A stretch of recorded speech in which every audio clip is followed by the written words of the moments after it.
आके लोगवा भीरवा लगइले बाटे भोरवे में उहो आके सरस्वती माता आई गइली काले जाके ले आके लोगवा भीरवा लगइले बाटे भोरवा में उहो आके बोलावना रे ओके बोलावना रे प्रियंकवा जल्दी थाली लेके पूजा करे आवना रे पूजा करे आवना रे सोनिया जल्दी थाली लेके पूजा करे आवना रे पूजा करे आवना रे सोनिया जल्दी थाली लेके पूजा करे आवना रे पूजा करे आवना रे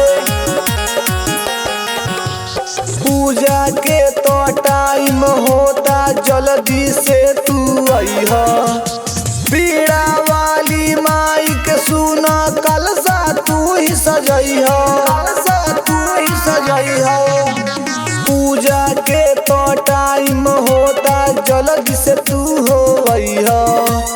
पीड़ा वाली माई के सुना कलसा तू ही सजइहा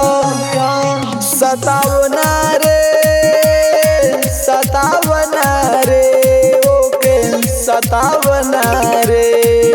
प्रियंकवा जल्दी थाली लेके पूजा करे आवना रे पूजा करे आवना रे सोनिया जल्दी थाली लेके पूजा करे आवना रे पूजा करे आवना रे सोनिया जल्दी थाली लेके पूजा करे आवना रे पूजा करे आवना रे सब कौन रुकल बावे तोहनी के चलते आई रे तोहनी चिल्ला तो बारसन नाम लेके माई रे नाम लेके माई रे सब कौन रुकल बावे तोहनी के चलते आई रे तोहनी चिल्ला तो बारसन नाम लेके माई रे बताओ ना रे